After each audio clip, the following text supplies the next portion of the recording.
চাঁপাইনবাবগঞ্জ পৌর এলাকায় নিখোঁজের একদিন পর এক গৃহশিক্ষিকার বস্তাবন্দি লাশ তারই ছাত্রের বাড়ি থেকে উদ্ধার করেছে পুলিশ। মঙ্গলবার সকালে জাতীয় জরুরি সেবা নম্বর 999-এ কল পেয়ে পৌর এলাকার নামং শঙ্করবাটির চৌকাপাড়ার একটি বাড়ি থেকে মরদেহটি উদ্ধার করা হয়। নিহত মরিয়ম বেগম পৌর এলাকার উজ্জ্বলপাড়ার বাসিন্দা ও মোসাদ্দেক হোসেনের স্ত্রী। দীর্ঘদিন ধরে তিনি বাসায় বাসায় গিয়ে প্রাইভেট পড়িয়ে জীবিকা নির্বাহ করতেন। সোমবার দুপুর থেকে তিনি নিখোঁজ ছিলেন।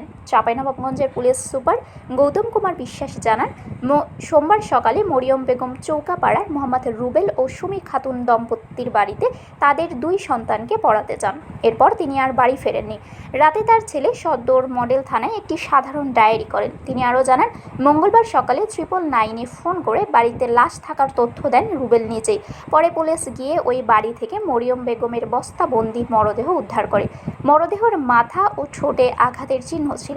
এছাড়া তার কানের দুল ছেঁড়া অবস্থায় পাওয়া যায়। পুলিশের প্রাথমিক ধারণা, স্বর্ণের দুলের লোভে এই হত্যাকাণ্ডের ঘটনা ঘটে থাকতে পারে। আটক দম্পতির দেওয়া তথ্যের ভিত্তিতে স্থানীয় এক স্বর্ণকারের কাছ থেকে মরিয়ম বেগমের ছেঁড়া স্বর্ণের দুল উদ্ধার করা হয়েছে। অভিযোগ রয়েছে, ঘটনার দিনই সুমি খাতুন ওই দুল বিক্রি করেছিলেন। এ ঘটনায় জিজ্ঞাসাবাদের জন্য রুবেল, তার স্ত্রী সুমি খাতুন এবং স্বর্ণকার দীপককে পুলিশ হেফাজতে নেওয়া হয়েছে। নিহতের ছেলে মারুফ হোসেন বনি জানান, সোমবার রাতেই তিনি রুবেলের বাড়িতে গিয়ে তার মায়ের খোঁজ করেছিলেন। তখন রুবেল ও সুমি জানিয়েছিলেন, প্রাইভেট পড়ানো শেষে মরিয়ম বেগম অনেক আগেই চলে গেছেন। পরে জানা যায় লাশ ঘরেই লুকিয়ে রাখা হয়েছিল। পুলিশ জানিয়েছে, হত্যাকাণ্ডের ঘটনায় আইনগত ব্যবস্থা প্রক্রিয়াধীন রয়েছে। তদন্ত শেষে বিস্তারিত তথ্য জানানো হবে। মরিয়ম নামে একজন ভদ্রমহিলা, উনি টিউশন করেন। গতকালকে টিউশন বের হয়েছেন সকালবেলায়, বের হয়ে বাসায় ফেরেননি। রাত 11টার দিকে ওনার সন্তান সদর থানায় আসছে, একটা মাকে খুঁজে পাচ্ছে না এই মর্মে একটা অভিযোগ দিতে।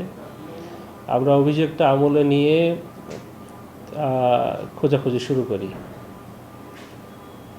এর মধ্যে ভোর অনুমান 5টার দিকে 999 থেকে ফোন আসে যে একটি লাশ শঙ্করবাটি চৌকাপাড়ার একটা বাড়িতে, রুবেল নামে একজন তার বাড়িতে একটা লাশ পাওয়া গেছে, বস্তাবন্দি লাশ। তো তাৎক্ষণিক আমাদের সদর থানা পুলিশ ঘটনাস্থলে যায় এবং যে লাশটি উদ্ধার করে এবং দেখা যায় যে এই লাশটাই নিখোঁজ মরিয়ম বেগমের। তো তাৎক্ষণিকভাবে ওই বাড়িতে জিজ্ঞাসাবাদ করে বাড়ির যিনি রুবেল এবং তার স্ত্রী সুমি বেগম, তাদের আচরণ আমাদের কাছে কিছু সন্দেহজনক মনে হয়। আমরা তাদেরকে হেফাজতে নিয়ে থানায় নিয়ে আসি জিজ্ঞাসাবাদের জন্য। জিজ্ঞাসাবাদ চলছে। ইতিমধ্যে লাশটাও আমরা সুরতহাল করে পোস্টমর্টমের জন্য সদর থানায় প্রেরণ করেছি। তো জিজ্ঞাসাবাদের এক পর্যায়ে আমরা সুমি বেগমের কাছ থেকে কিছু তথ্য পাই যে ডিসিস্ট যে মরিয়ম বেগম, তার কানে 2টা দুল ছিল, যেটা আমরা লাশে দেখেছি যে কানটা ছেঁড়া এবং লাশের আঘাতের চিহ্ন আছে। তো সুমি বেগমকে জিজ্ঞাসাবাদের এক পর্যায়ে সে কানের দুলের কথা আমাদের কাছে স্বীকার করে। আপনারা দেখছেন যে এখানে আমরা দুল 2টা উদ্ধার করেছি একটি স্বর্ণকারের কাছ থেকে।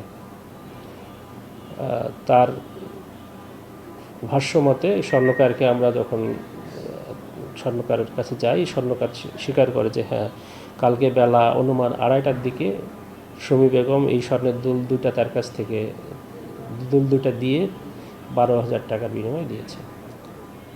তো আমরা স্বর্ণকারকেও সাথে এনেছি জিজ্ঞাসাবাদের জন্য। দুল 2টা উদ্ধার করেছি। এই পর্যায়ে আছে তাদের জিজ্ঞাসাবাদে হত্যার রহস্য এখনও আমরা উদ্ধার করতে পারিনি। তারা দুলের কথা পর্যন্ত স্বীকার করেছে। কিভাবে হত্যা করেছে, আরও কোনো মোটিভ আছে কিনা, একটা মোটিভ যেমন স্বর্ণটা নেওয়ার একটা মোটিভ আমরা এখানে পেলাম, তো আরও কোনো মোটিভ আছে কিনা বা খুনের কিভাবে প্রক্রিয়াটা কি, এইটা এখনও জিজ্ঞাসাবাদ চলছে। এটা উদ্ঘাটন হলে আপনাদেরকে পরবর্তীতে জানাবো। আমি ঘটনাস্থলে নিজে যখন গিয়েছি তখন ওই পাড়াতেই আমি 3টা ঘটনার সংবাদ পেয়েছি ওই পাড়াতেই, প্রতিবেশীদের মধ্যেই। এই সুমি বেগম কর্তৃক তারা এর আগেও স্বর্ণ নেওয়ার প্রতি তার একটা লোভ কাজ করে, এবং স্বর্ণ যতগুলো এই 3টা ঘটনাতেই সে কোনো না কোনোভাবে জুসের সাথে, চায়ের সাথে, অথবা একজনকে তালের রসের সাথে অজ্ঞান চেতনানাশক ওষুধ খাইয়ে সে এর আগেও স্বর্ণ নিয়েছে। এরকম তার প্রিভিয়াস রেকর্ড আমরা পেয়েছি। তো এই খুনের সাথেও যেহেতু স্বর্ণর কানের দুল উদ্ধার হয়েছে, আমরা এটার সাথে একটা সংযোগ আছে বলে প্রাথমিকভাবে মনে করছি। শারমিন শিমু, বরেন্দ্র টেলিভিশন।